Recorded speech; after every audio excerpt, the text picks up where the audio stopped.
All right. Well, welcome back to another edition of Inside BBI with John and Eric. I'm John McDevitt, and with me, as always, senior editor of Big Blue Interactive, Mr. Eric Kennedy. And Eric, it's a Saturday morning.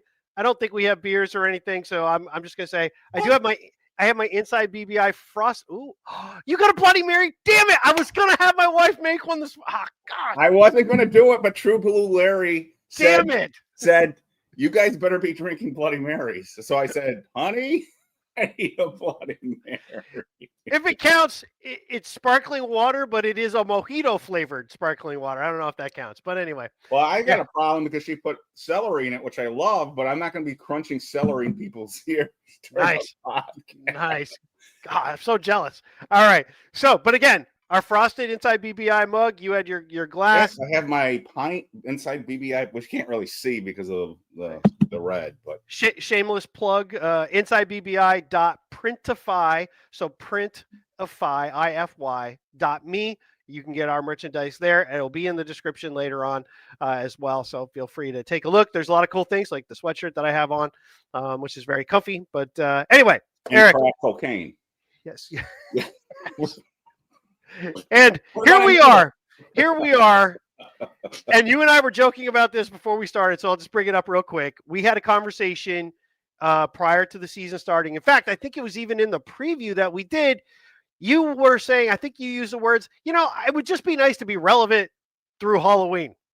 Well, it is September 27th, and I think the most relevant part of the Giants right now is that they're in the news, but it's not because of winning. They're everywhere. It's like every time I turn on the TV, if it's sports related, it's Jaxson Dart. People are coming up with really stupid names too. Can we stop calling it Darty? I don't like that at all. I don't know if you. Oh God. Yeah, I don't like that at all. Yeah, well, at least we're relevant in the sense that everybody's talking about the Giants right now. So we have that going for us. That's nice. Which is nice. At the base of a 10,000-foot crevice. Yeah. So yes. So here we are, right? Let's just backtrack real quick. We did the show earlier this week. The Giants make the announcement that Dart's going to be the starter, and the oddity of this is, for once in any of the stuff that we've ever seen before, anything brought up by the coaching staff, anything ever said, it's always a consultative sort of decision-making process. We all talk, but ultimately we're all on the same page. That was clearly not the message that was sent this week multiple times by Brian Daboll. This was his decision. So first things first, we've talked about it. We've gone back and forth. It's gone through the whole week. Your thoughts now on what was the purpose, at least in your view, of why he said it the way he said it?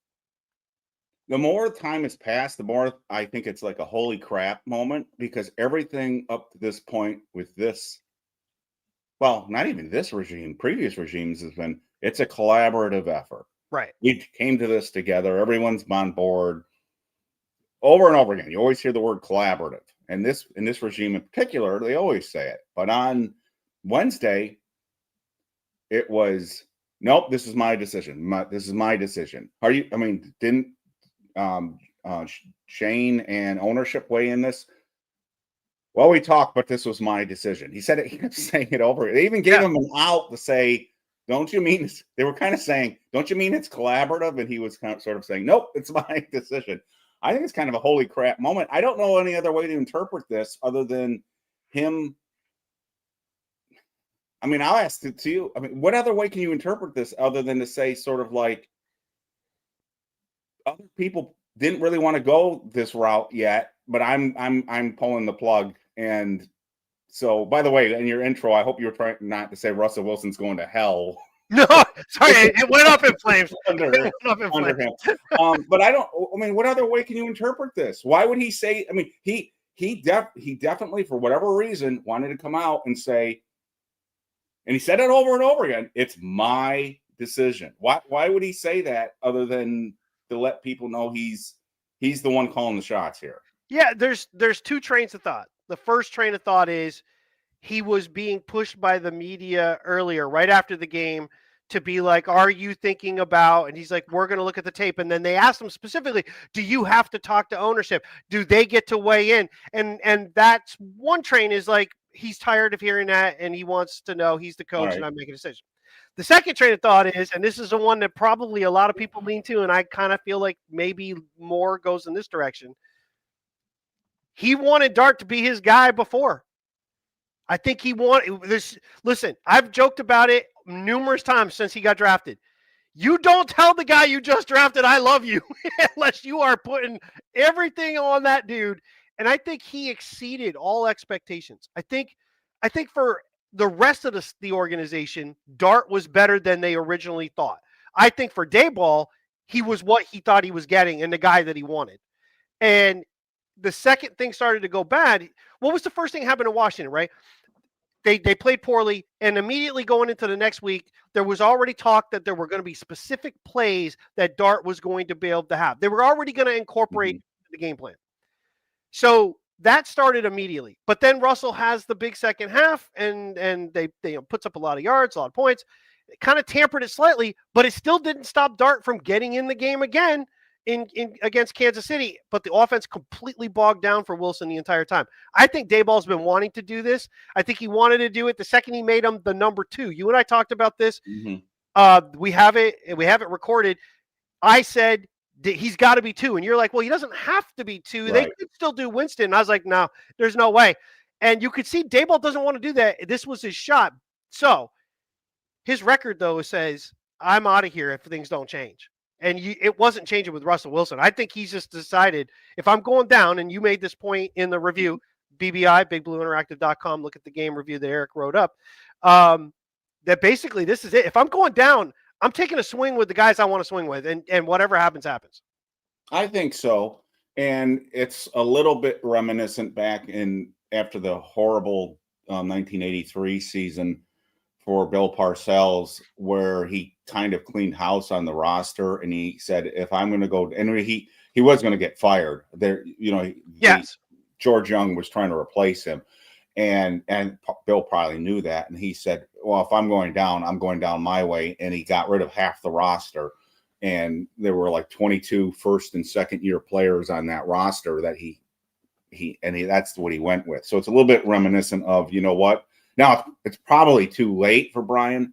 The thing is this, again, if you've read my preview, which is a little bit silly, but I stand by every word of it, is that Jackson's being basically called upon at the age of 22 to save everybody's ass right now.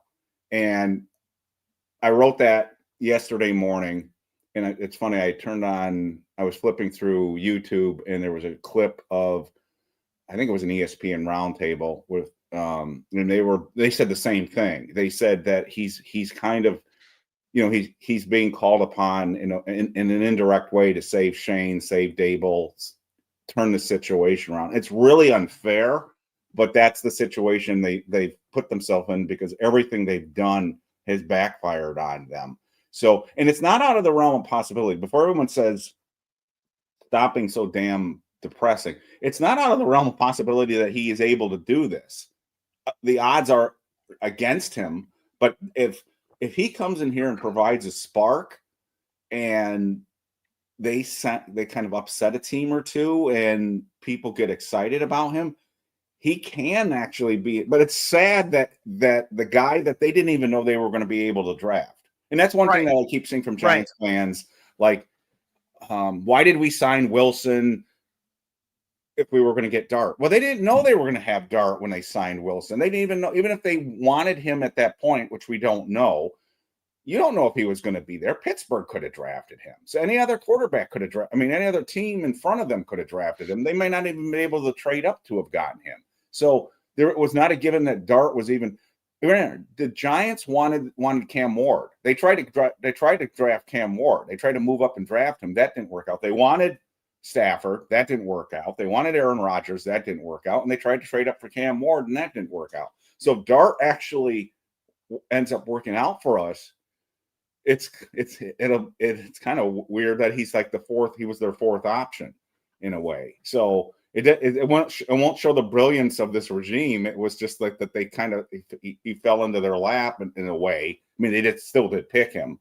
You got to give him credit for that. But again, if this does work out for him too, it's a Brian Daboll thing. So I'm not trying to defend Brian Daboll, but I've seen a lot of hostility, understandably targeted specifically at Brian Daboll, and some people giving Shane a pass. I don't see how you do that. I mean, you tell me. You don't get the overwhelming sense that Shane was all in on Dart, right? It was more of a Daboll thing, right?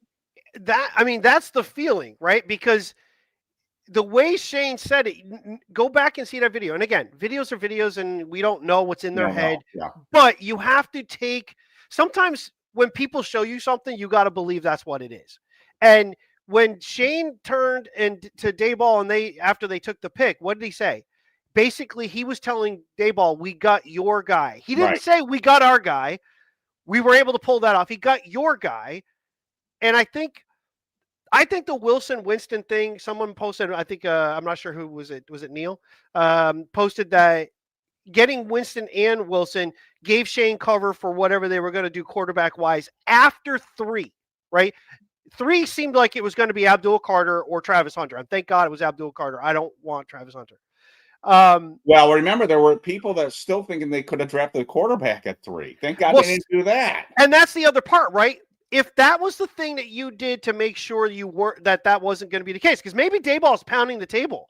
Mm-hmm. I want Jaxson Dart. I want my quarterback. I don't care about anything else. That maybe they're like, listen, we're going to get 2 veterans. We'll get a quarterback. We'll do what we can, but we got to take the best player. But I don't know. And if that's the case, then you are run by a bunch of monkeys, and you really should just seriously, you have to have a plan that makes sense. And I wasn't on board with signing both guys. I thought that was ridiculous, because if you had Winston, you already had DeVito.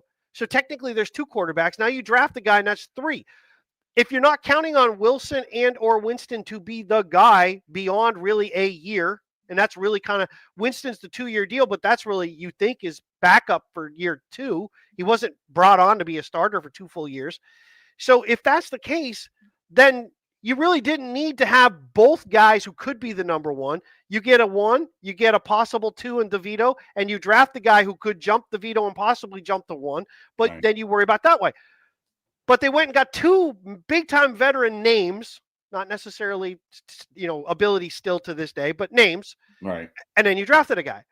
I think Daboll wanted his guy. I think that was pretty clear just by the way he talked. And I think you're right. I don't think Shane was all about let's get Dart.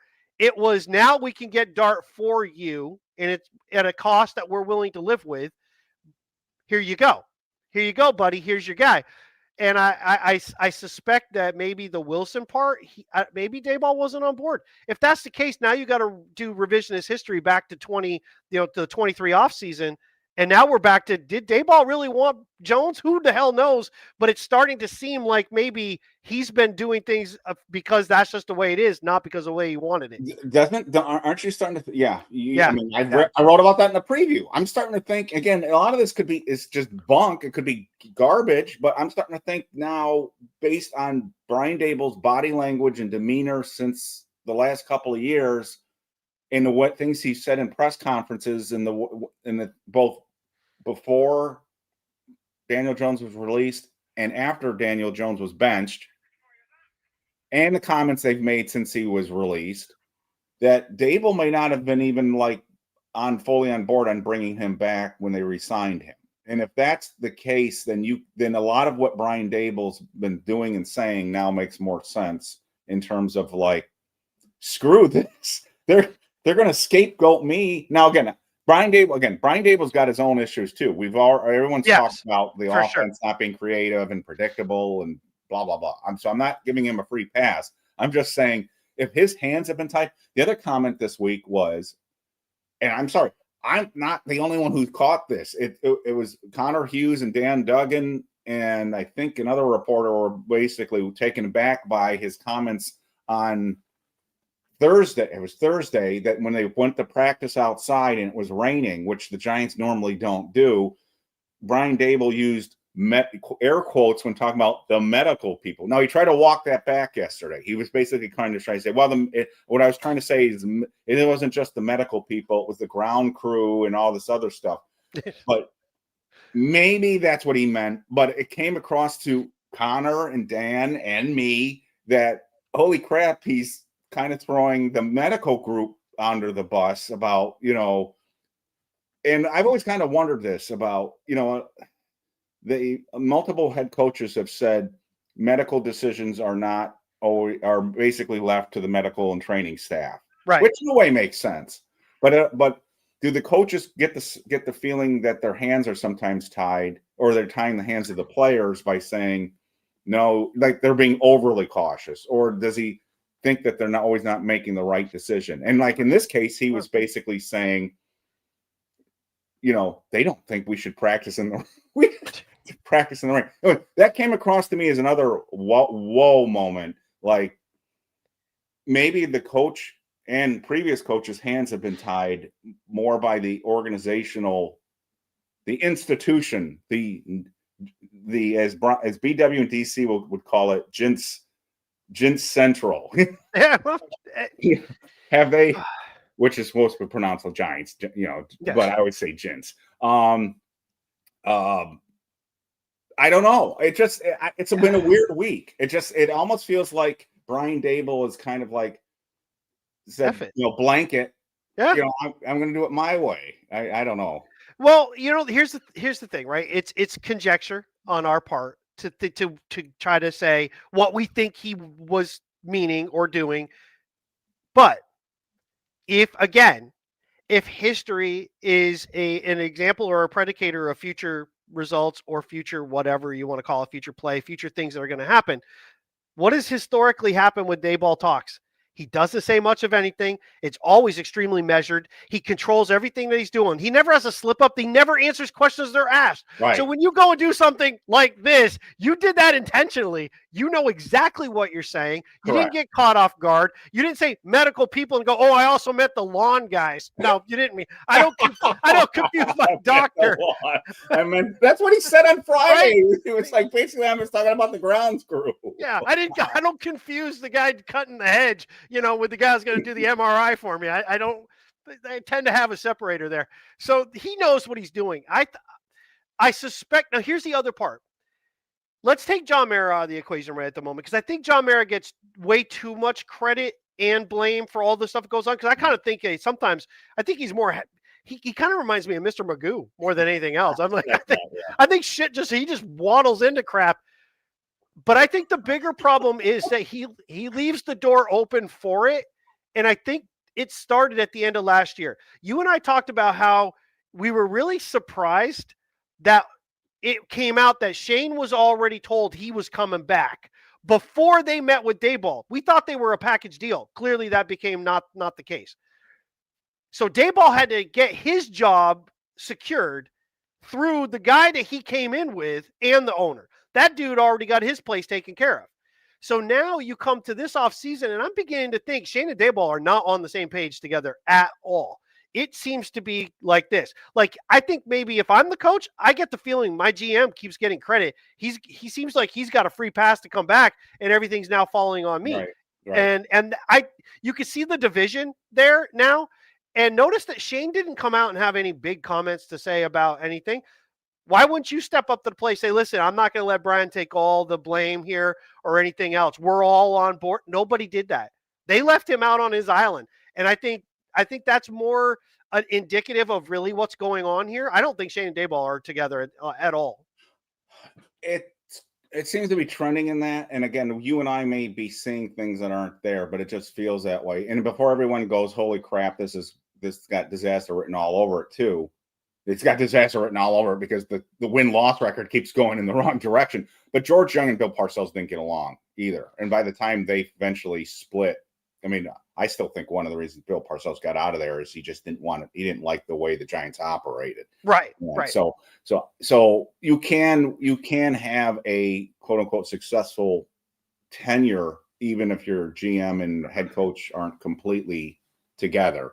You want that, but but the more important thing is the win. So the irony here is if Jaxson Dart comes out and somehow starts upsetting teams, he makes a lot of this go away, and everyone will have a kumbaya moment and say this was the plan all along, and they'll which it wasn't. This wasn't the plan. Now it might have been Brian Daboll's hope that Dart would play earlier, and in a way, the conspiracy theorist in me has wondered, did Daboll intentionally sabotage the Giants early in the year to make so Dart can get on the field earlier? I don't think that's the case because he's playing with fire in that. Because again, the noose is around his neck at this point.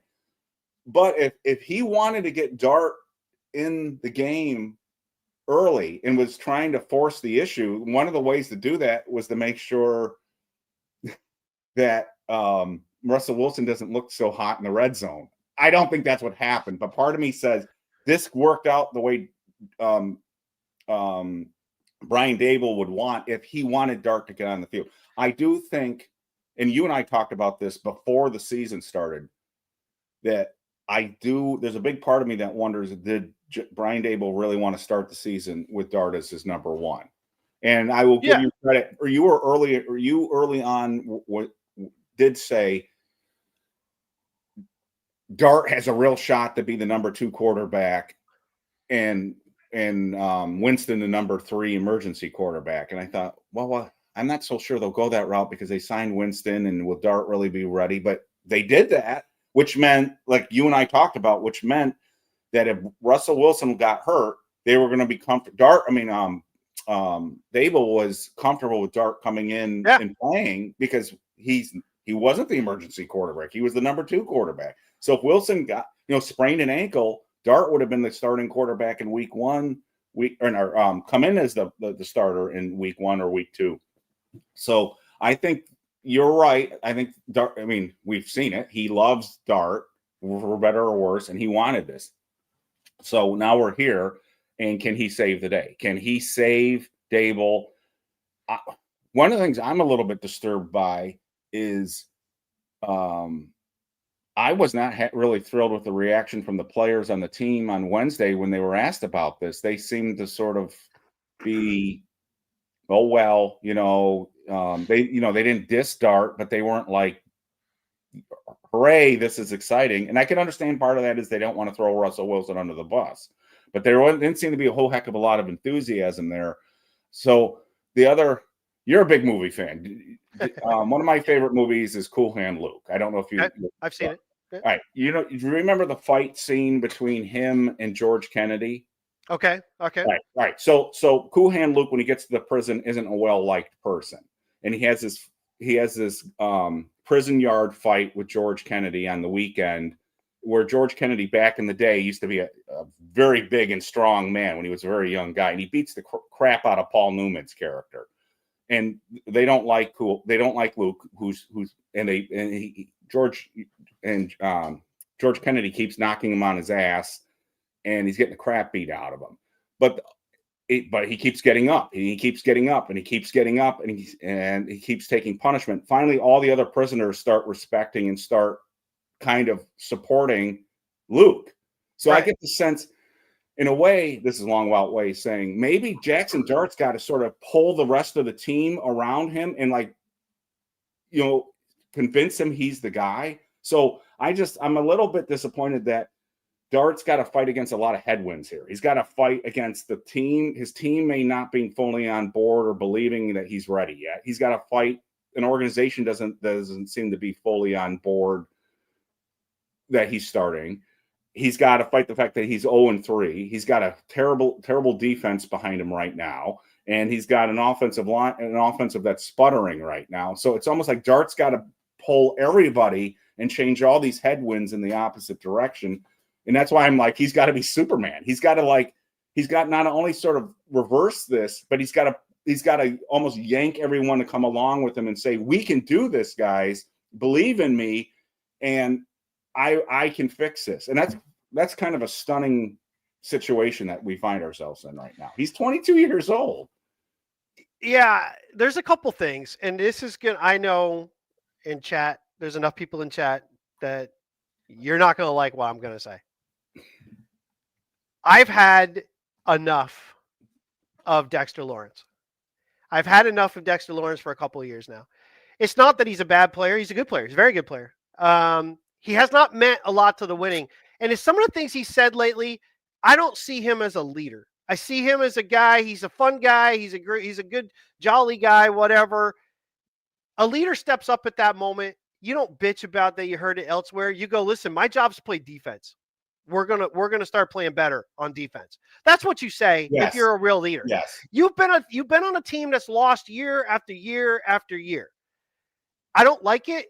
I there's just something about the way that goes. You get paid a lot of money. You are one of the biggest contracts on the team.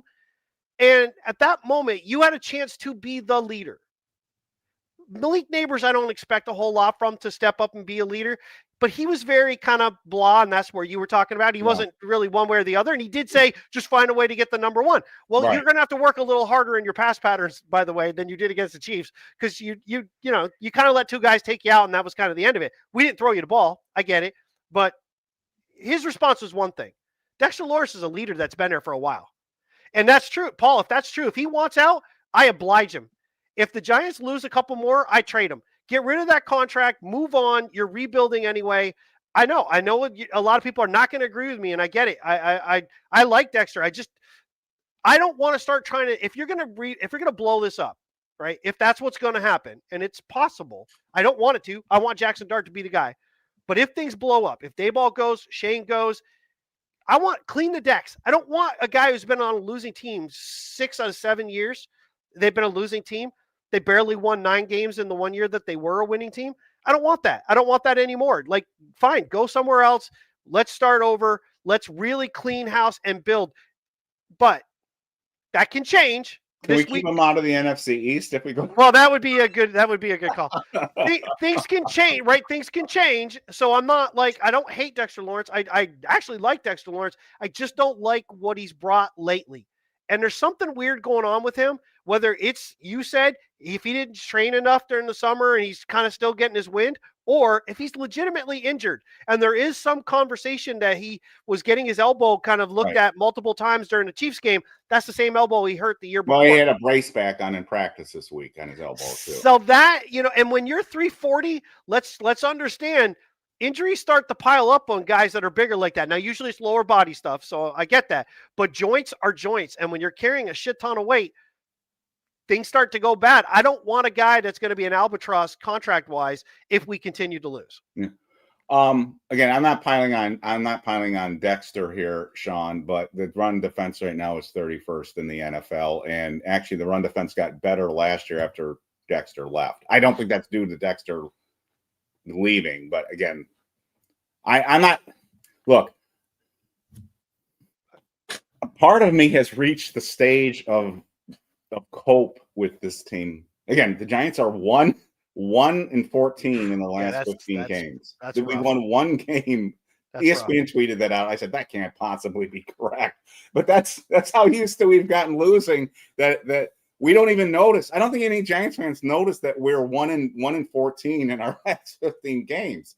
And thank you, Indianapolis. I brought this up before. I'm in physical therapy right now because I had shoulder surgeries, and all around me are all these guys that when you're there, you're trying to find something to talk to the people about, and everyone's been talking about football. All the people around me that root for different teams, they're talking about how their team won, and I'm like, I'm still waiting to say, hey, the Giants won this week.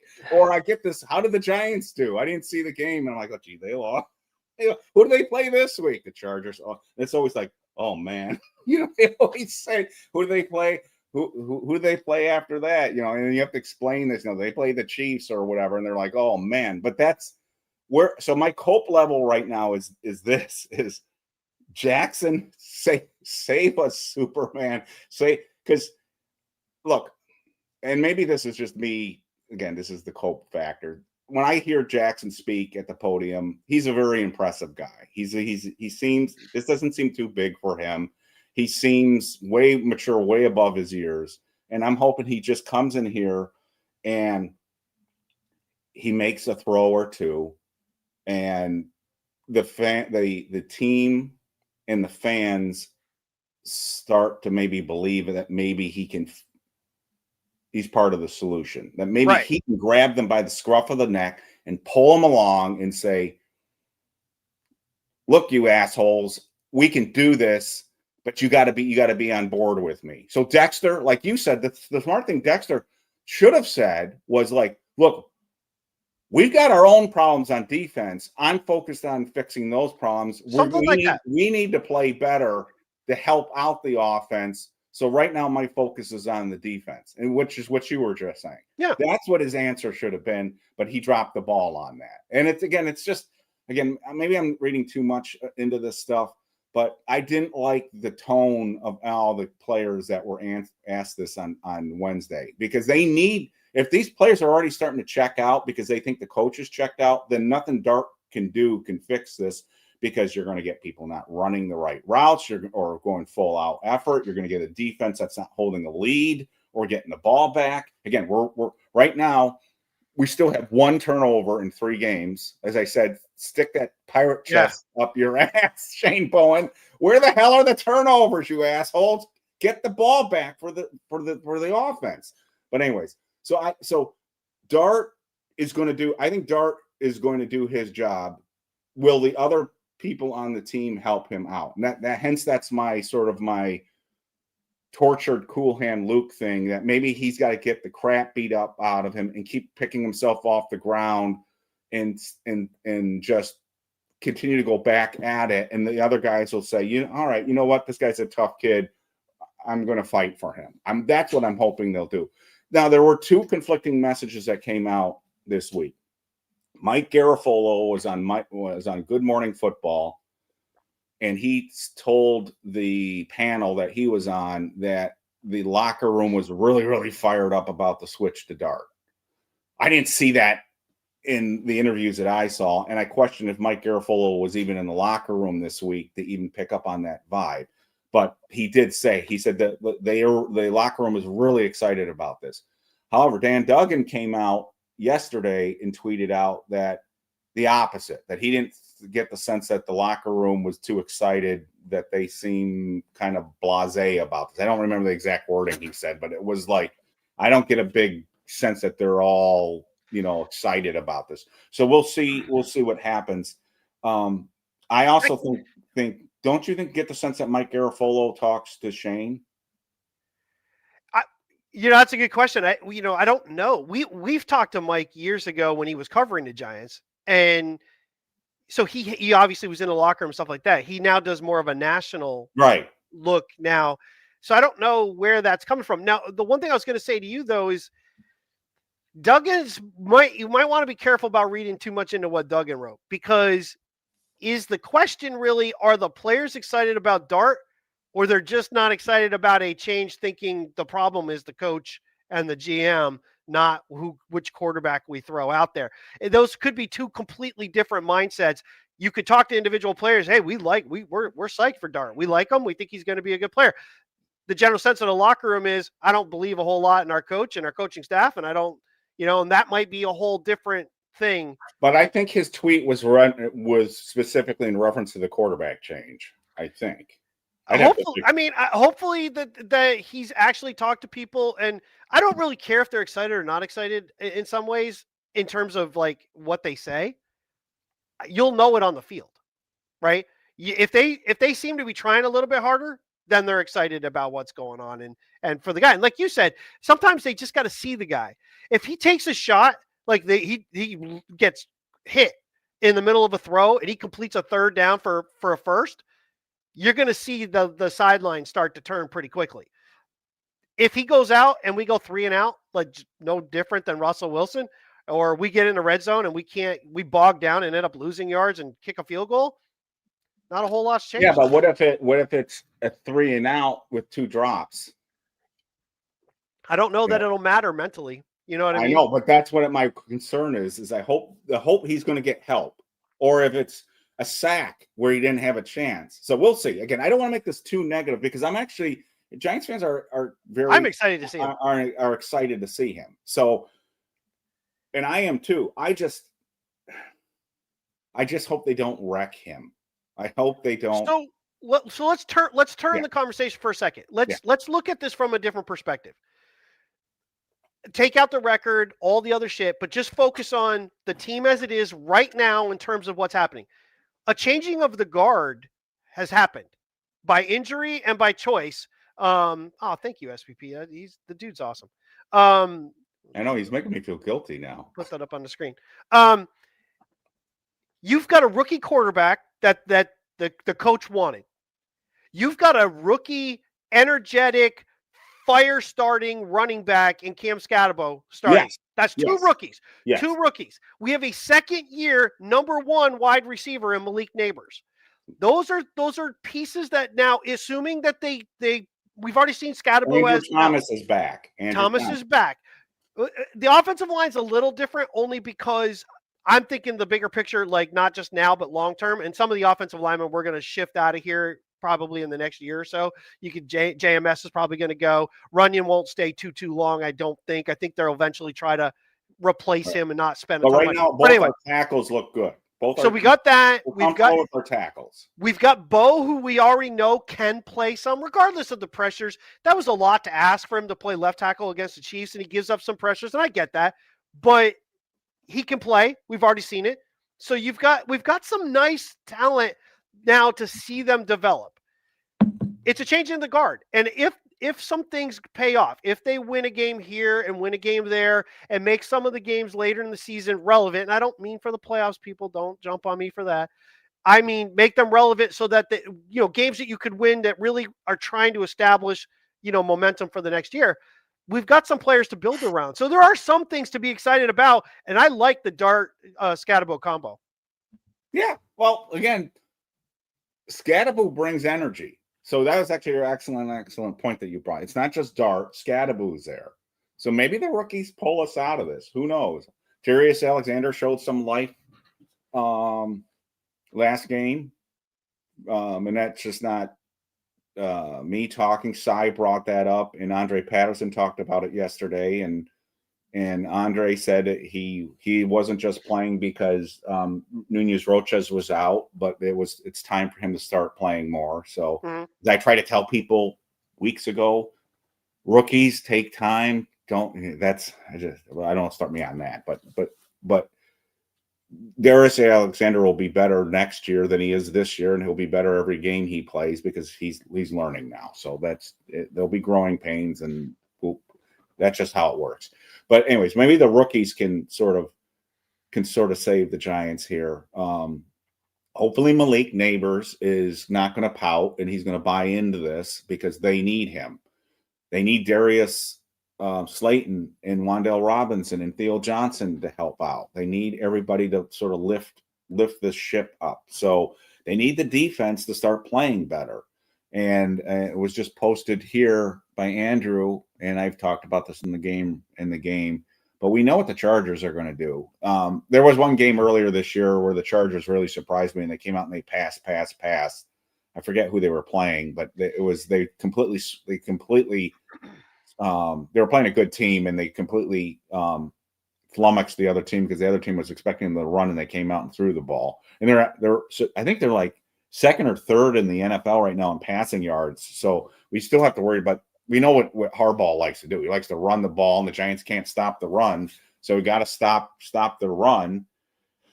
And the Chargers like to rush 4 and break down the pocket with 4 and have everybody play back. So Dart's going to have to be patient here. He's going to have to look for the open guy underneath and intermediate, and not make mistakes and move the ball down the field and not force things.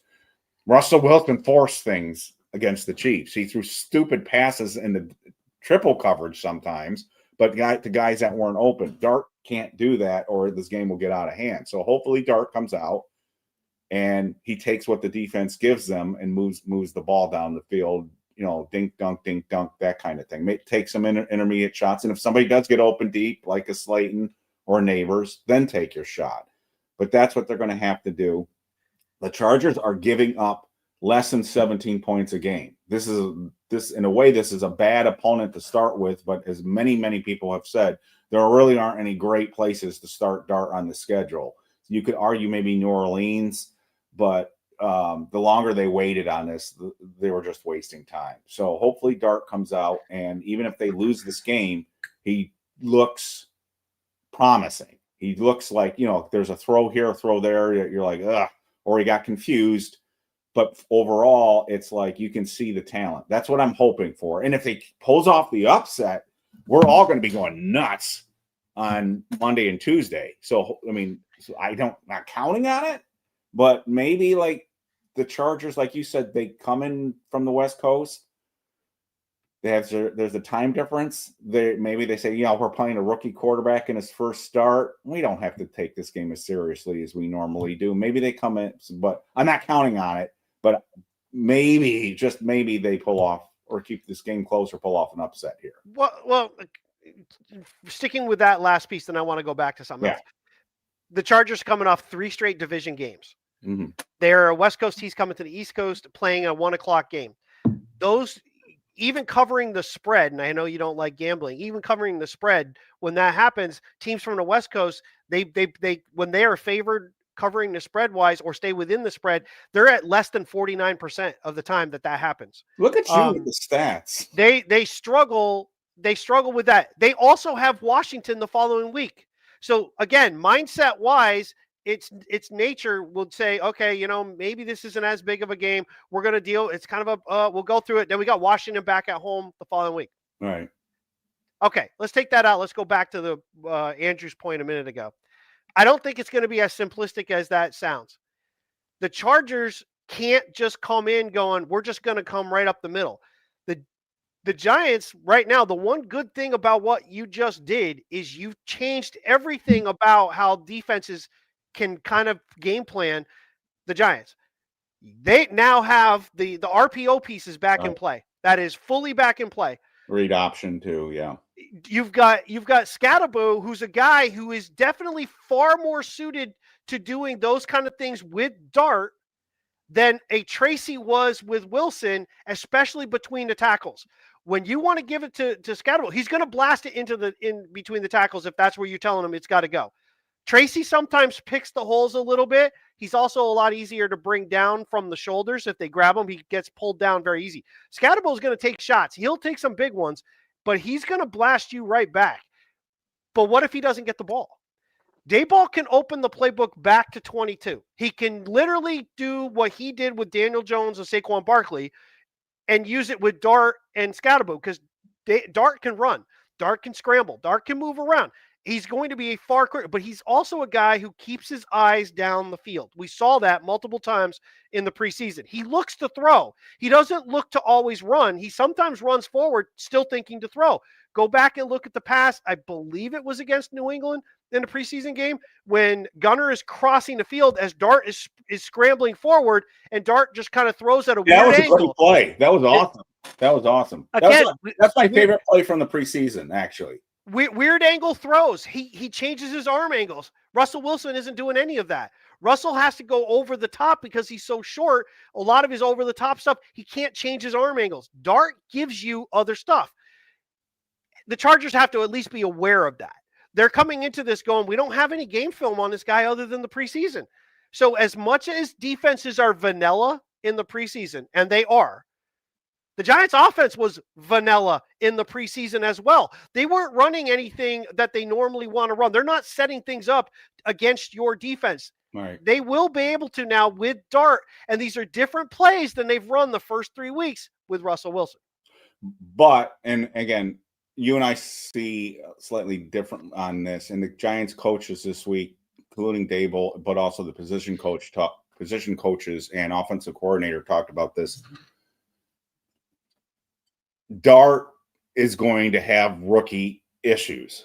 Sure. They all said the same thing. He's going to have rookies, and they even admitted it. And it was the most honest I've ever seen any Giants coach ever be when talking about a rookie. They were basically saying, there's going to be growing pains here. He is a rookie. And it was kind of saying kind of what I've been saying. You better be prepared for it, Giants fans, because rookies are rookies.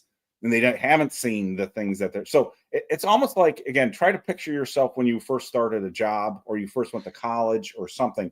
You were way more comfortable in your second year of doing something new than you were your first year. So I know when I was a sophomore in college, I was way more at ease, way more comfortable than I was my freshman year. Same thing when I started a new job. I was like, it's old hat now, but when you first get there, you're like, oh, and being the quarterback is no different. So Dart will be more comfortable next year than he is this year. And every game he plays, he'll be learning something. So just be prepared for that. But the other thing I think I've changed my mind on, which supports what you're saying, is last time we were on there, I was thinking maybe it would be better to sort of condense the formation and have not put too much on Dart and just try to run the ball. Jeremiah Davis had a very persuasive argument when he was on with Rich Eisen this week talking about this Dart change. And Jeremiah Davis, who scouted him at Ole Miss, was talking about how Dart got better each year and each game again when he was at Ole Miss, and he was most comfortable in a spread formation where he could read what the defenses were doing to him. And again, he was always in the shotgun. He was never under center when he was at Ole Miss.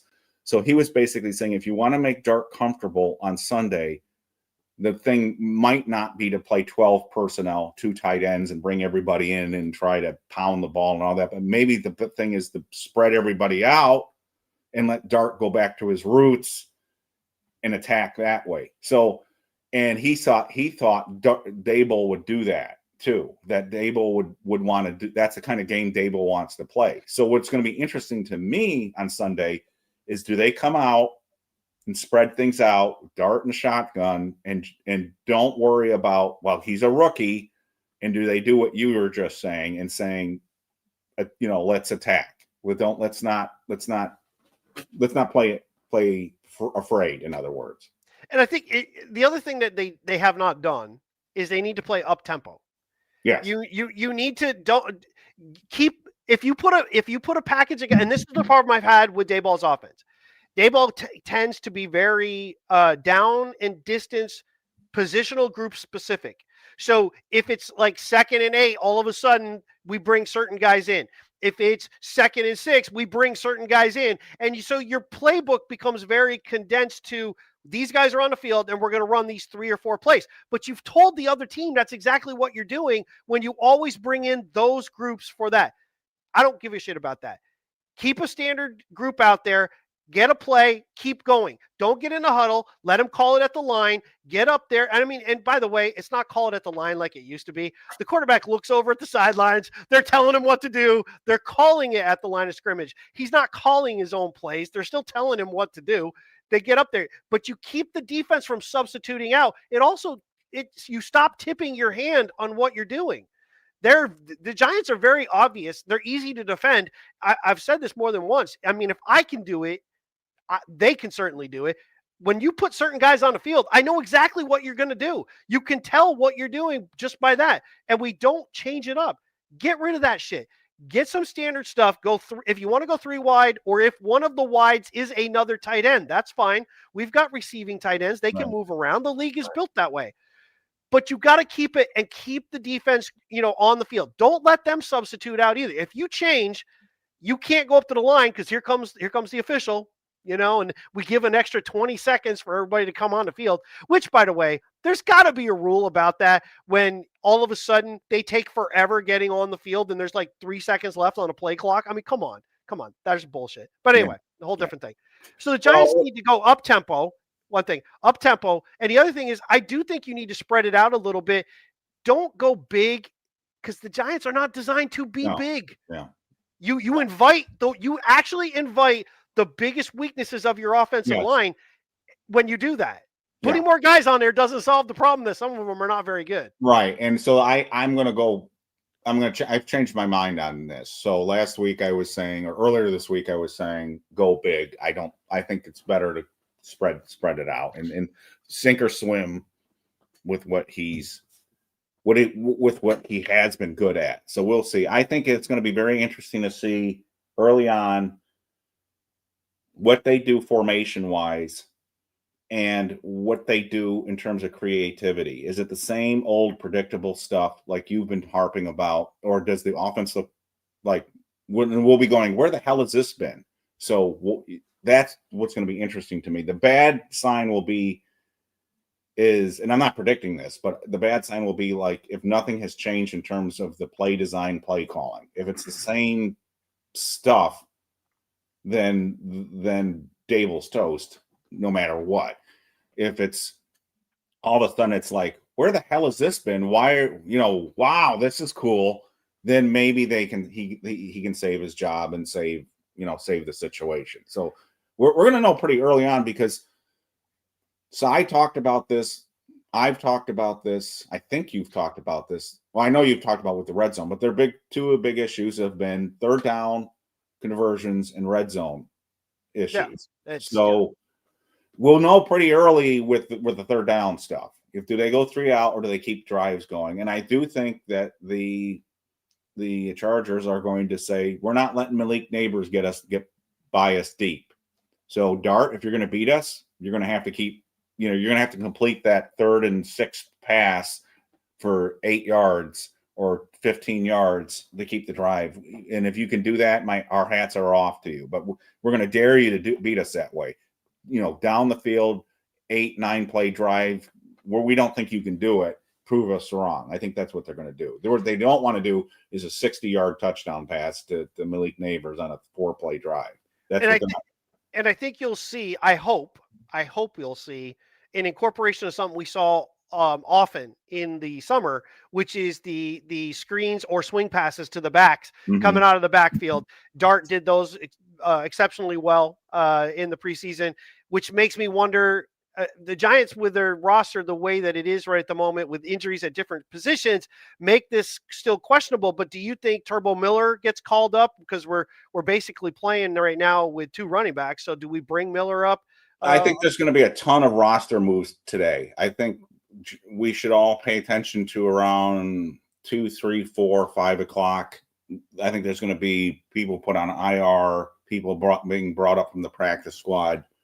Standard elevations, but also people just signed to the 53-man roster of the practice squad. So I would expect a number of moves today, and I would think Turbo Miller might be one of those moves. It just depends on – a lot of this depends on how hurt is Graham Gano and Tyrone Tracy. If they don't think they're going to be back for a while, then IR them, short-term IR them at this point. So I mean, why not? I mean, for Gano, if you're out and he's out for this week, then why even bother? I mean, you know what I mean? Like, just throw him on IR. You're paying him anyway. That's the big problem. You're already paying him. So unless you're going to cut him, and take, the accelerate the hit, which would affect your salary cap for this year if we pull in any future money. I don't know if he has any other years, so I'd have to look at that. Oh. But you're already paying him. IR him. I mean, just IR him. Andrew, they don't have to do anything, but that's what we think they might be doing. But they don't have to do anything. To confirm this, though, I want to make sure that I'm right.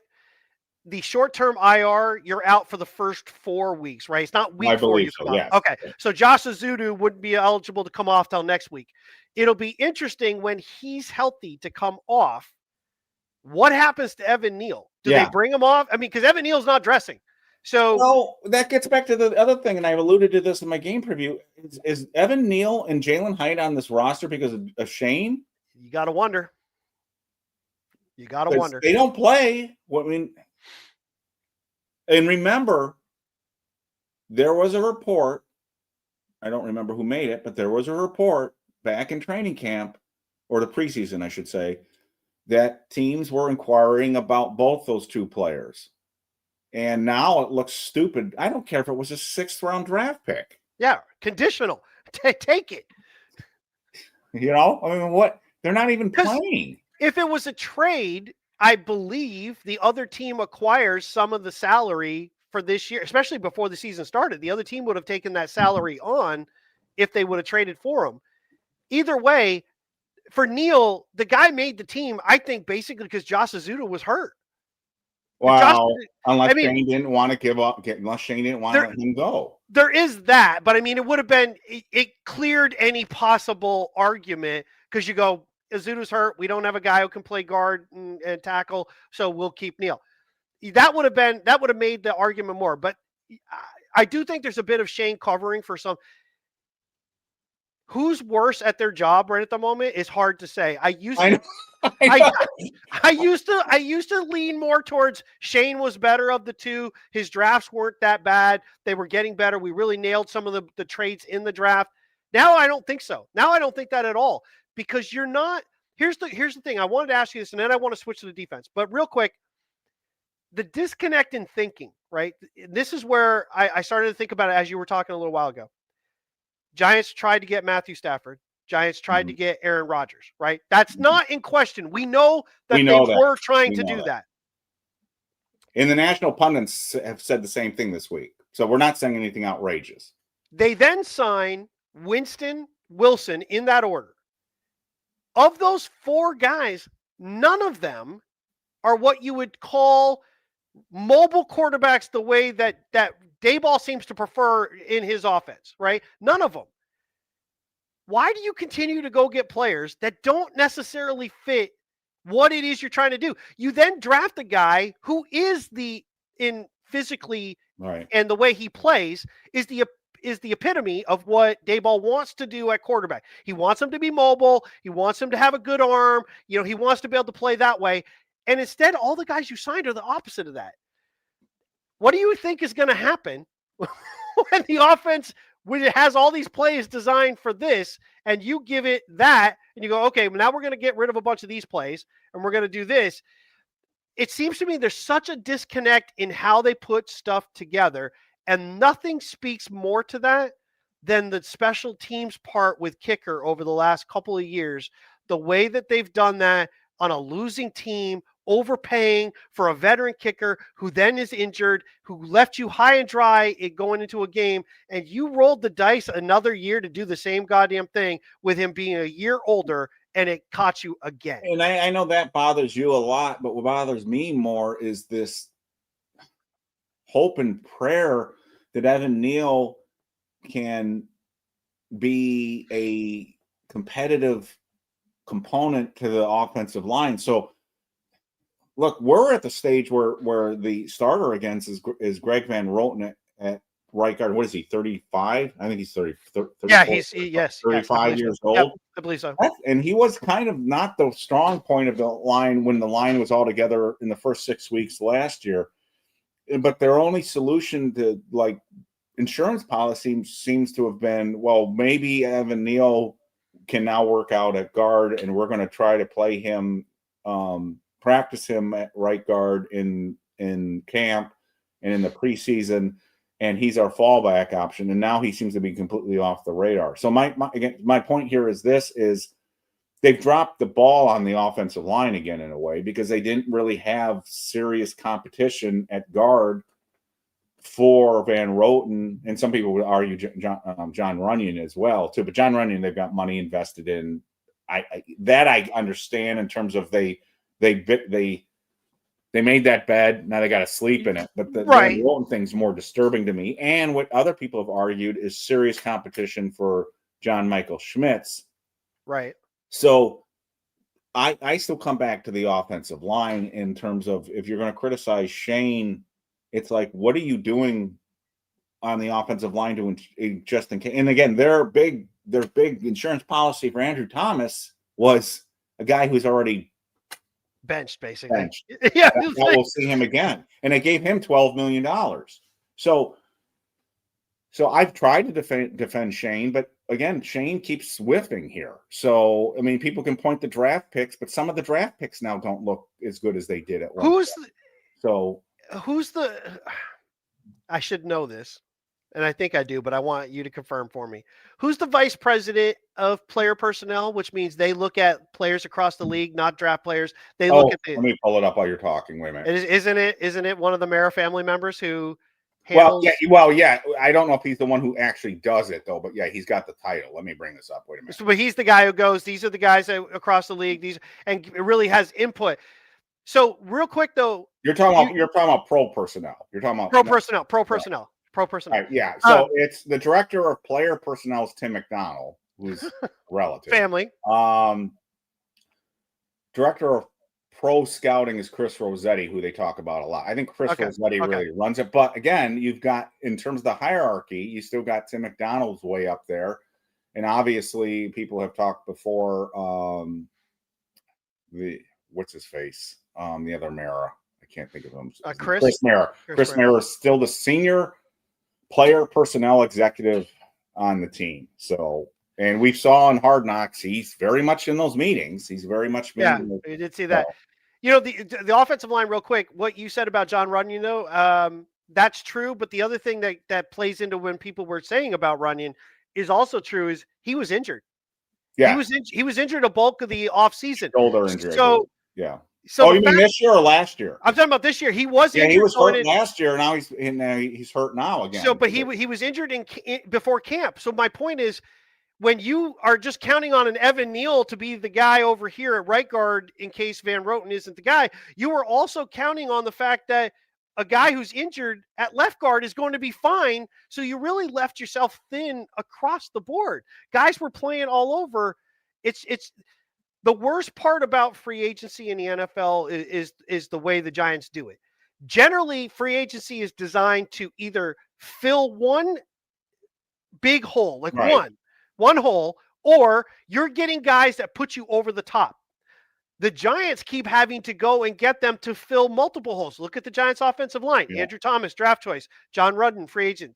John Michael Smith, draft choice. Defensive lineman. Right guard. Cornerback, safety. Well, the entire offensive line, right? Yeah. Right guard. So left guard, right tackle are all free agents. Yeah, but look at the defense, though, too. Look how many holes they've had to fill on the defensive side, too. So it's all over the place. You sign a safety. Like a guy, it's like that whole analogy with the dam and you're trying to fill the holes. Yeah. You know? And then you sign a safety, but you've drafted two other safeties that are sitting there. So now we've got a very expensive safety playing, and you've got two other safeties. By the way, none of our safeties have made a play this year. So that's kind of concerning so far. You had to go and sign a big time corner because your first round draft pick corner isn't panning out. He's struggling to even get playing time versus Cornell Flott, another draft pick who you've been looking to replace for a number of years. So there's a lot to be said where I'm beginning to think maybe Shane is just as bad at his job. And Daboll might actually be a little better than we think. But everything he keeps giving is not fitting what it is he would like to do. And it reminds me in some ways, and I've used this one so many times, it's like when the Giants ran a strictly 4-3 defense and they went and drafted Clint Sintum, who was clearly a 3-4 linebacker, and go, here, play weak side linebacker. Right. So clearly the Titanic is taking on water and people are scrambling for the lifeboats at this point. So Shane's going to try to save his neck. Daboll's going to try to save his neck. I think it's fascinating that I don't see any other way to interpret this as Daboll basically saying, this is my roll of the dice and nobody else's. So if this works out, give me credit, but don't give Shane credit because he's not on board with this. There could be that. That's the way I interpret this.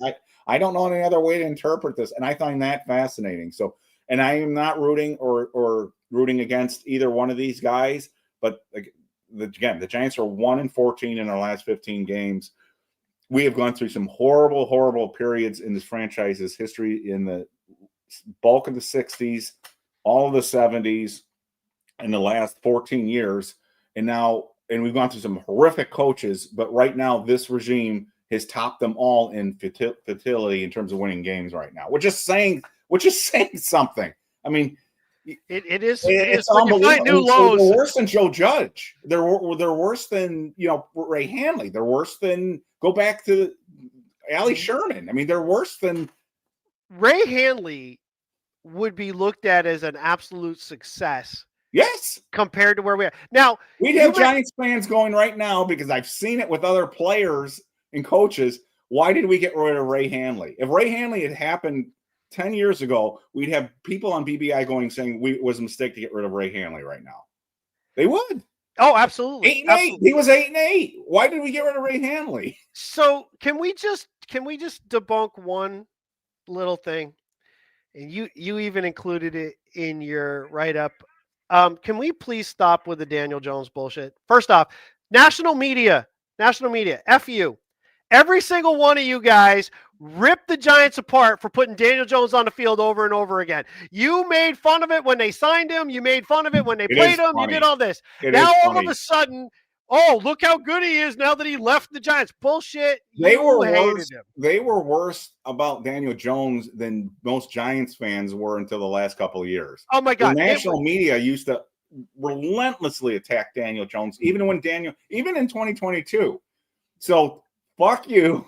I mean, you made fun of him. You made fun of the guy. He was a meme for running down the field and tripping himself. I mean, if that was the epitome of the Daniel Jones time here, was that play right there. And they brought race into it, and they brought all this other stuff. Oh my God. So yeah, I mean, talk about, you didn't draft Dwayne Haskins because he was. Okay. The national media can go screw off on that stuff. But John, look, we have to call it like it is. What Daniel Jones is doing right now through 3 games is both incredibly impressive and also a big F you to the New York Giants. So I think I'll agree with part of the first one and definitely the second one. The reason I don't think so much about it at the moment, it's not drastically different than the start to his 22 season, and it's very similar in terms of the way they're designed. And punted once. No, I understand that. Hold on though.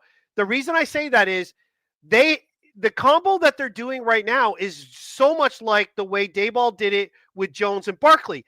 They've got Jonathan Taylor, who's an absolutely amazing running back. They have a very good offensive line. They actually have some talented people at receiver. They've been playing a lot off the run pass options, and Jones has been making his passes. Absolutely. But let's see in a little bit when they run into a stretch where they play some better teams. And it starts this week when they go play the Rams. They beat Denver. Denver has not looked good so far. Denver blew the game against the Chargers. Denver lost a stupid-ass game against the Colts because you did something idiotic on a missed field goal. Reminds us of the Giants. They have not been off to a great start. Right. They're playing the Rams in Los Angeles. So you're away from But I've seen him make plays that I didn't think he was capable of making. I'll agree to that. I'll agree to that. Anyways, it's just like it's like somebody's mad upstairs at the Giants and is just punishing them at this. Yeah, are we paying for some of the karma from the Super Bowl still? I have no idea. At this point, I'm kind of like, it's either that or we are still paying for Tom Coughlin stepping down off the stage and John Mara acting like a douchebag. I'm going to shake your hand. And Coughlin's like, screw you, and just walks away. So real quick, because I don't want this to go too long. Right. Let's focus on the defense. Anything from the defense that you expect to see or would like to see this week differently than what we've seen, or what do you expect? Turnover. They have not forced a fumble that has been recovered, and they have 1 interception. By Andrew Phillips, who's having a really rough start up to this season. But they forced some turnovers. My goodness. One of the biggest indicators or predictors of winning is turnover ratio. Start creating some turnovers. So that's the big thing. So we gotta play the run, and I would like to get some turnovers. But they gotta start playing better. What's weird is Kayvon and Brian Burns are playing really well right now. But the rest of the defense needs to step it up. Dexter Lawrence needs to step it up. They need the secondary that they've invested a lot of money to playing. Bobby Okerike's got to be better. Hopefully, Darius Muasau is back this week, so hopefully that helps maybe free up Abdul Carter to do more normal things. We really haven't seen Abdul Carter rush off the edge because they're stuck right now because you can't rush 3 guys off the edge. So come up with some way to get Abdul Carter more involved in the game. And like you pointed out, he did miss that sack in the game against Kansas City. But I think he's getting close. But I'd like to see Abdul Carter start making some noise. But they've got to put him in position to make some noise. So the Chargers offense, I'm not scared at their wide receivers per se on an individual level. But I do think you need to put Paulson Adebo needs to go with Johnson. Mm-hmm. Johnson's a big dude. I want a more physical corner out there. And you're going to have to – Ladd McConkey's going to get a lot of one-on-ones coming in out of the slot. And Phillips is going to have to be physical with him. You're going to have to stay on top of those guys. The other thing they need to keep an eye on, right, Herbert's a bigger quarterback. He's got a gun of an arm, but he's not immobile. That dude can move around and he can run. So the Giants are going to have to be very careful about just coming off the edge and leaving the middle because he'll run right up the middle on them and pick up a lot of yards. So Dexter Lawrence is going to have to kind of show, and the Chargers have had injuries on their offensive line. So there is some spots in the middle. They're already down to their second or third guy at guard. We're going to have to get a push in the middle from Dexter and let the outside guys really come in without fear. But if they've got to manage the middle too, that takes some of their aggressiveness away. Right. Well, Ladd McConkey is the guy that scares me the most because he's just a really impressive guy. And again, the slot has been an issue for the Giants. I'm not ready to give up on Andrew Phillips, but he's been up and down. But if this continues, you may see, and I think Cy talked about this, you may see them move slot to start getting more reps again at slot corner. So we'll see about that. Their quarterback is weird. There are games when he plays where you're like, wow, he's good. And then there are games where you watch and you're like, what is he doing? Yeah. I'm hoping we're getting the what is he doing game from him. Again, so I would not be shocked if the Giants keep this close and have a shot at this because of the time difference, because of like as you pointed out, they just played 3 division games. And the Giants are winless, and they got a rookie quarterback, and there might be a letdown here. We've seen it already. We see it every year. We see games where you're like, "Whoa, this game can't even be close." I mean, Miami did end up losing this, but the Miami Bills game the other night, I was like, "How is this game even close?" And it was, and they had a legitimate shot to tie and win that game. So. I don't expect it, but I'm excited to see Dart play. I just hope everybody else on the team will rise to the occasion. And I think you brought up a great point that I should have brought up in the game preview that Cam Skattebo is kind of part of this new energy on the team. And maybe the two of them together can be just, again, grab these guys by the neck and say, I don't care if I'm a rookie. Get your head out of your ass and let's win this game. Let's go. Let's win this game. So that being said, expectations in this game, I'm not going to predict any kind of thing in either direction. What I do want to see is I want to see up tempo. I want to see Dart get chances to make plays. Don't have him hand off on first down, get stopped for no gain, try to come back with another run on second down, and then have him throw on third and long the first drive you have. Let him throw on first down. Let him throw. Let it be a quick little, just get it right out of his hands, get it to somebody, just get a positive play. I would like to see Fedoni activated for this game, and I don't care if you sit Manhurts. I don't care which one of the other tight ends you sit. I want to see somebody else at tight end get some play time because we see nothing from Bellinger. Manhurts had the one catch, but generally you're never throwing it to him. And Johnson has been less than exciting. The problem is the numbers and how you're going to shake the rosters. Somebody else would have to sit at tight end, but I'm okay with that. I want to get that youthful enthusiasm, that piece. And Dart's had time with all these guys. Dart was at Senior Bowl with Fedoni. There's highlights of him throwing to Fedoni when the Giants were there. We're watching Dart play. So I want to see just more energy. Make it a youth movement. Who cares? Let's start doing some stuff on that. And then defensively, I want to see the 3 guys. I want to see Thibodeau. I want to see Burns, and I want to see Carter get some sacks, get a turnover, cause a fumble. That was where LT's biggest impact was when they needed it.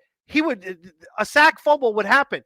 Change of possession. You got to have that. And Bobby Okereke, if you pick up the goddamn ball, just lay down. You cannot have it stolen by the quarterback. Well, I don't have a problem with him picking it up, but hold on to the ball. Just lay down. Just lay down. The other thing I want to talk about real briefly, and then we can wrap it up if you want to, is I don't think this is a good week for the planes to be flying over the stadium. It's stupid. I mean, right when they make the quarterback switch, I think that's a dumb thing. I think the fans have every right to be angry right now, but I don't think the timing of this is bad. When somebody said like if you have a bunch of planes, you have no planes, right? Then it has no impact. You lose. First off, the Giants are. I don't know. A bunch of planes flying over to me might be impressive. It's kind of the whole thing of like if it's the theory, and I put it in one of the threads on BBI, right? It's the line from The Incredibles. If you've seen The Incredibles, I want everybody to be special, so nobody's special. That's basically the concept. Is if it's all the same, nothing is different. What I think is where the Giants are tone deaf to most things that go on around them anyway. They ignore it. The other part is if it's me and I'm running it, I don't give a shit, because you know why? You made this big thing of you went and got a GoFundMe so you could go do this thing. That's all you looking for attention online, and you're getting it. You're getting it. They're talking about it. This is where Bobby loses a little bit of Bobby Skinner loses a little bit of credibility stuff. Don't bring up shit like that like it's a big deal. That's what the. That's what did he bring up? What did he brought up the plane thing, and he's talking about it. See, the planes are stop. That's what's stupid about what people are doing. I don't give a shit about the plane thing. Nobody cares. The Giants don't care. They just named Jaxson Dart the starter. This is all that matters this week. That's what you should be focused That's on. my point. It's like, timing on this is terrible. The rest of it is dumb. You don't want to like depress the team and depress the fans in the stadium by having those planes fly over right when you're making the quarterback switch. I mean, at the same time, like, this is the other part where I thought some people getting mad about this kind of threw me. Do you not want Jaxson Dart to play? I mean, do you really want Russell Wilson to go back up? Someone posted, Russell Wilson gives us the best chance to win. Please show me the evidence that says that. What evidence do you have? Even if that was correct, that doesn't mean it's the right thing to do right now. And I give you that. But what evidence could you supply? I know you're right. But let's give. I always like to say people who start arguing something sometimes. I always say, let's say if you're right, let's say you're correct. There's still a reason not to go down that path, and there isn't. So you're 0-3. For all intents and purposes, you're pretty much dead in the water. And Russell Wilson's not the future. So why wait? Why? I mean, so even if you were right, and you're right, John, he hasn't done anything. So, but it is remarkable. On X, I have seen a lot of people say, I didn't think I would see this, saying benching Russell Wilson is a mistake. That sort of surprised me. That was like, who is it? RG3 comes out, and God love him. He has some of the most idiotic takes on a lot of things. It's pretty funny. He's like, they did Russell Wilson dirty. I'm like, Russell Wilson has three games of history with the New York Giants. That's it. Do you know how many other players in the league have had three games and then were like shown the door and said, get out of here? I don't care what he did. What I thought was funny is you had mentioned about media pieces kind of turning on the Giants and attacking the Giants and some stuff. And the two that I saw that I thought were actually really stupid takes on their reasoning, Andrew Whitworth and I believe it was Ryan Fitzpatrick. Andrew Whitworth goes and says all this stuff. And then he brings up Saquon Barkley. He brings up Daniel Jones and Saquon Barkley. Daniel Jones, we already covered that. That's why there's idiotic. You guys all hated him. You made fun of him left and right. Now, because he's somewhere else and doing okay, you're making fun of the Giants. But that means you were stupid too, that you didn't notice that Jones was really good and it was just the Giants holding him back. So don't do that. The other part was Ryan Fitzpatrick's going through all this stuff, and he's talking about all these things that that Dart could bring to the table. And then basically he's like, but the Giants, I'm like, you just answered your own question.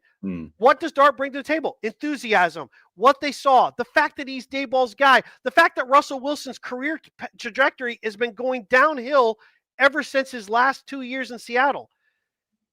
Give me a break with this stuff about Russell Wilson. I thought the best one, that it wasn't really Giant related, it was Wilson related, came from Richard Sherman, who basically said Russell Wilson hasn't really been anything since he hasn't had a superstar defense around him. Yeah. And that was pretty interesting. That was shitty though. That was, I mean, he was his teammate. I get that. I'm not saying he's incorrect, but I'm just saying you don't say that. I get that, but you can't sit there and act like Russell Wilson's this Hall of Fame player. The Giants just benched a Hall of Fame player because they want to just change it. He's done nothing. He's done nothing in the last few years. Look, it comes back to what you and I, if we're right, and I think we are. Surprise! No, I'm saying we're right. Daboll wants Dart to play. Yes. He's looking for any reason to get Dart to play. He just came out and said, I'm deciding that Dart's going to play. No one else. I said Dart's going to play. And he probably wanted Dart to play in week 1. Russell Wilson gave Daboll the reason he needed to make this switch. Yes. And because regardless of how you feel about Russell Wilson's game against Dallas was awesome until the overtime. And Russell Wilson's game against Kansas City was horrific. And it wasn't just the red zone thing where everyone's pointing to, and they should, but it was beyond that. It was a terrible, terrible performance. And so that gave him the opening to do that. Now, if Russell Wilson was still playing, my guess is we would have it wouldn't be Dallas high because Dallas's defense is so dreadful. We'd probably keep going with this. A game where they score 9 points, then there'd be a game where the Giants might score 22 points, and it would kind of go back and forth. And then when all of a sudden we'd find ourselves in November, and then eventually benching him, and Dave and Dart would come in. And the Giants would probably, because of the schedule, and you might disagree with me, but kind of the schedule, they'd probably have at most 2 wins by that point. So why were you even wasting all that time? That's my point. So if the Giants, you and I had said before the season started, if the Giants were hovering around 500, Wilson would probably still remain the quarterback. Sure. But if the Giants started off 0-2 and it got worse, the Dart move was going to, and that's exactly what's happened. So the most interesting thing about the situations happen isn't the switch. To me, it's the fact that Daboll has come out and said this was my decision alone to make this switch. That's the most interesting thing to me. So, but this whole thing about keep going with Wilson, you can kind of, if in a vacuum, you could kind of say, well, it's only been 3 games. You didn't, and he's a new quarterback, and you didn't, and he deserves more time. In a vacuum, yeah, but we're not in a vacuum. So there are other things that are influencing this take precedence, and one of them is Daboll, where Daboll is, where the Giants are, and where the team is, and that's what's taking precedence over all of this stuff. So Wilson has, like you said, Wilson has no history here. He's played 3 games. He's not he's no icon to the New York Giants or to their fan base. We have no connection to the guy. And quite frankly, a good portion of the team is new to the Giants themselves in the last 2 years. Yes. Yeah. You know what I mean? Like, there's not even a big history of anybody on this team. Dexter Lawrence, Darius Slayton, they've been here since 2019. That's kind of it. I mean, that's really it. Yeah. There's no look at the age of the starting offense playing on Sunday, and also look at the age. I mean, look at the number of years those players have been with the team. This is Shane's team now. This is Shane and Daboll's team. It's no longer Gettleman's team. This is their team. Right. There's 2 guys left from that whole thing, and they're guys that you're not going to question why are they, other than what I said earlier. You're not going to question why they're there. Dexter Lawrence is a he's a all-pro player, and Darius Slayton. You could question why he keeps getting brought back. He's just another guy, but we keep giving him money and bringing him back. The other thing too, though, the Dallas game, I think I said this previously on the other episode, but I think the nail in the coffin for Wilson was the fact that Chicago did so well against Dallas's defense that it basically said, look, we can't overplay it. Because again, if the Giants were playing better early in the Dallas game when they got inside, that game could have been, the Giants could have been out in front early, and the tide may have turned quicker. You left Dallas in, then they got back in. Then we had to keep coming back. We had to keep coming back into the game. And Wilson did it. But let's also be clear on how we did it. Those are one was an amazing catch by Malik Williams. Malik Neighbors. He's getting interfered with when he's making a catch. You got Wan'Dell's burning his guy down the field, and he was able to stay inbounds deep in the end zone. But without that, any of the intermediate stuff across the middle, the inside the red zone, we struggled. And that continued. It was a carryover from Washington, and it happened again in Kansas. Well, I'm not going to take away his performance against Dallas, but the Dallas performance the following week certainly doesn't help. Right. It made it look. I agree with you there. So, and the red zone, like you said, the red zone performance, but they scored 37 points. They should have won that game. That's. Oh, without question. Yeah, and I asked you this question a lot, and I wanted to ask it again. I'm not trying to put you on the spot, but it's a weird scenario, right? So if the Giants were 1-2, but 1-2 because Dallas missed a 64-yard field goal. So to be clear, everything that happened in that game continued to happen. Except the Giants still let them get move. They let them get close enough. Does it look different? Do they switch quarterbacks when they're 1-2 and pull the win out in Dallas, even though every other piece of that scenario played out the way it did? The field goal was just missed. It's a great question. I don't know. And because, again, you have to keep in mind that Daboll has said he made this decision alone. So does he feel emboldened enough to make that decision alone if they're 1-2? Because, like you said, we will never know the answer to this. How involved is ownership in all of this? So, in other words, there's two ways to view his comments. He is making this decision alone vis-a-vis Shane, or he's making this decision alone vis-a-vis Shane and ownership. So is it one of those deals where Mr. Magoo walks into the office and leans against the furniture and says, I would have trouble sleeping at night if Saquon ends up in Philadelphia? Does he waddle into the office, lean against the furniture and go, geez, I don't know if this is really the right move to make at this time? Or, and Daboll seems to saying this didn't happen.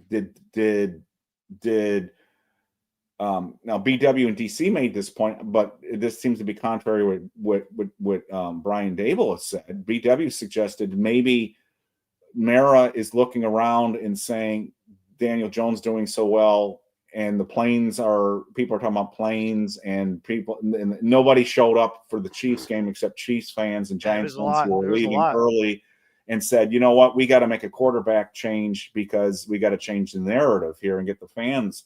Now, I don't see any evidence that that's the case. So, long story short, we don't know what the role John Mara has had, if any, right this week. Did he weigh in at all one way or the other this week? I would be fascinated to know that, but we don't know. The problem is with John Mara, it's a good thing, bad thing.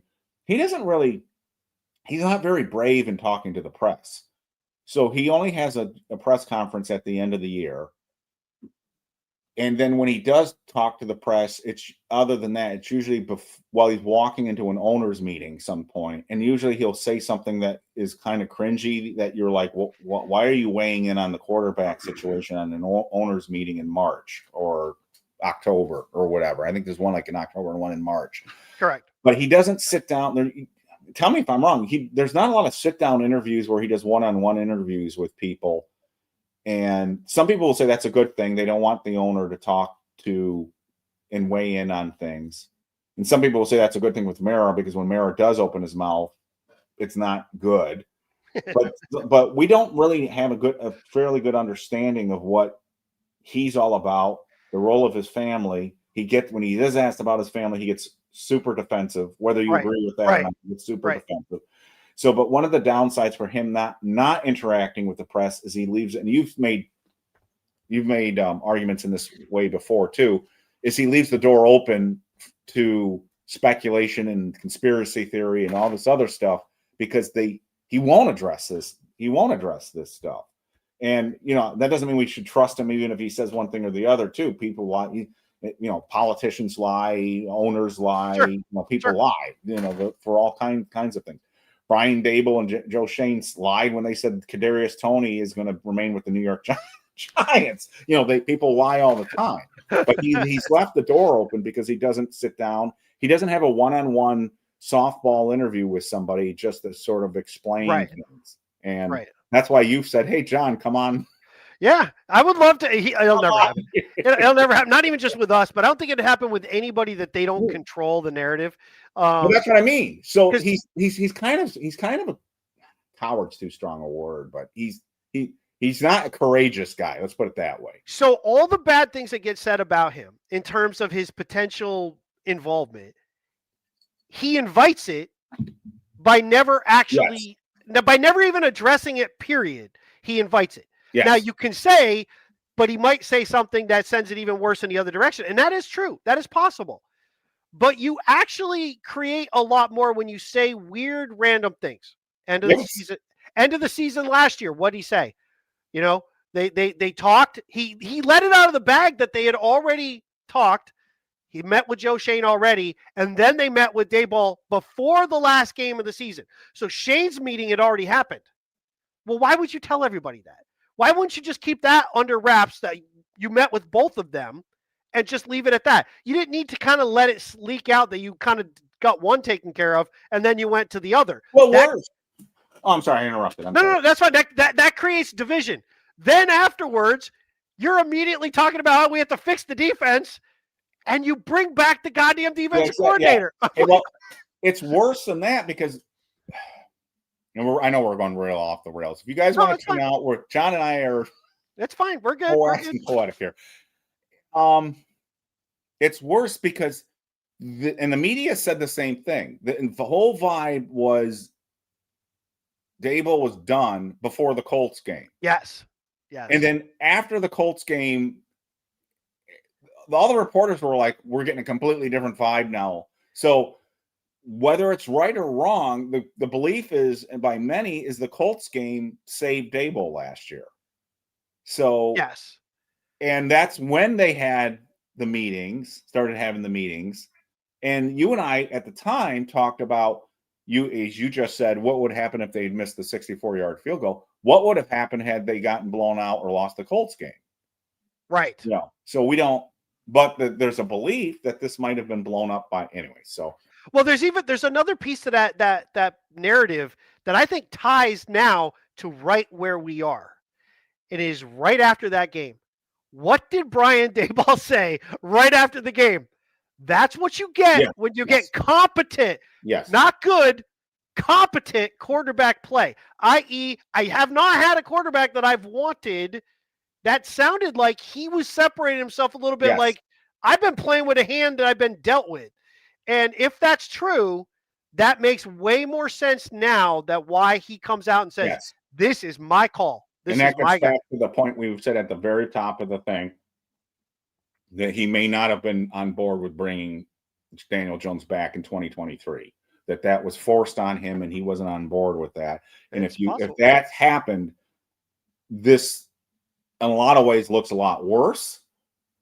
But it also explains a lot too. So again, as I said in the game preview, you can consider it conspiracy theory, but the pieces of the puzzle fit better if you operate under that premise. So again, I'm leaning in that direction, but it's a feeling I have based on circumstantial evidence.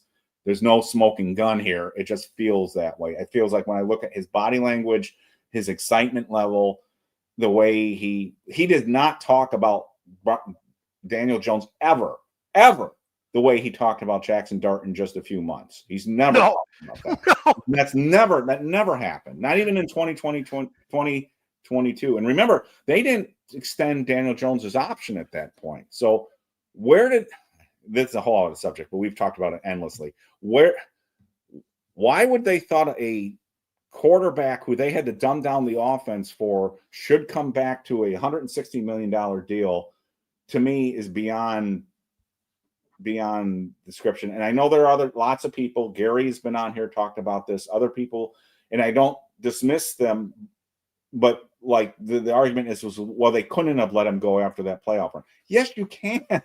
It would have been difficult, but yes, you can. It's like the argument back in the day when I said signing Nate Solder wasn't a good idea, and people argued with me, they had to do it. I said, no, they didn't have to do it. You don't have to sign Nate Solder just because you feel like you're desperate enough to do it. You don't have to do that. Right. You don't have to draft Evan Neal at 7. You don't.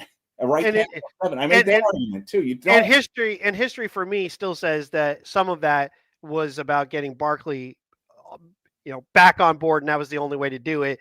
They had to have one or the other, but that came from somebody above. You got to have at least one of these guys, but they really wanted Barkley, and the only way to do that was to give the money to the guy. Barkley was not going to accept anything but a huge ass contract that they weren't going to do. And we know now from Hard Knocks that Shane wasn't a big Barkley fan. Right? Yeah, that was pretty clear. Pretty clear. So it makes you want. Anyway, we could speculate on all that. Again, so people who say the owners aren't involved, there's again circumstantial and some would say more than circumstantial evidence that it'll be a little more obvious about how Daboll has felt about this year in this game going against a very talented Chargers team if they come out and open things up. If we see a bunch of plays doing things that we weren't doing before. And again, Dart brings a different skill set, so I get that. But that doesn't mean just because he does have a skill set that you would open it up if you were afraid to do that with him. If you do that, you've been wanting to do that all along, and you couldn't do it with the other guy, which is why you were putting little pieces here and there, putting him in the game and trying to get. And I think, quite frankly, if Wilson was still a starter, I still believe once they got in the red zone, they were going to go more and more to Dart because Wilson just cannot operate in the red zone. That was proven over 3 games. So I agree with everything you just said. I think they would have gone more and more to like Dart being the red zone guy. And I think, and I said it earlier, the same thing that you just said, it's going to be exceptionally telling if the offense looks different. Exceptionally telling. Right. Okay. I agree. Absolutely. So with that, we'll kind of end here. I have a weird, completely not related to football question. I've just got to ask this. We got a number of people on here. Those of you who've ever watched The Office, you love The Office. We play little Office clips. You guys all seem to know what we're talking about. You've all seen it. Have any of you watched The Paper? I've managed to get 1 episode in, and I don't know. I'm having a hard time going. So if anybody else has watched it, post a message. Just let me know. Did you go further into it? Was it worth it? I got 1 episode, and I'm kind of like, nah, I don't know. You just can't seem to capture the old feeling there. But anyway, just curious. That said, we will be back to do review, the game afterwards, to basically review Dart next week. So like, subscribe, all that good stuff. You guys have been great. We did pass 225,000 total views of our stuff the other day. So that was awesome to see. And we appreciate it. We really hope to be relevant past Halloween. Now we just hope if we win, I got some clips set up. So I've got some, even including stuff from my kids that in a different generation, stuff that is popular, like with the Fortnite crowd and stuff like. Nice. All right, there we go. So we've got some stuff ready to go if we do win, and who knows? We'll try. But do appreciate everybody. Hey, have a great rest of the weekend, and we'll catch you again at the beginning of next week.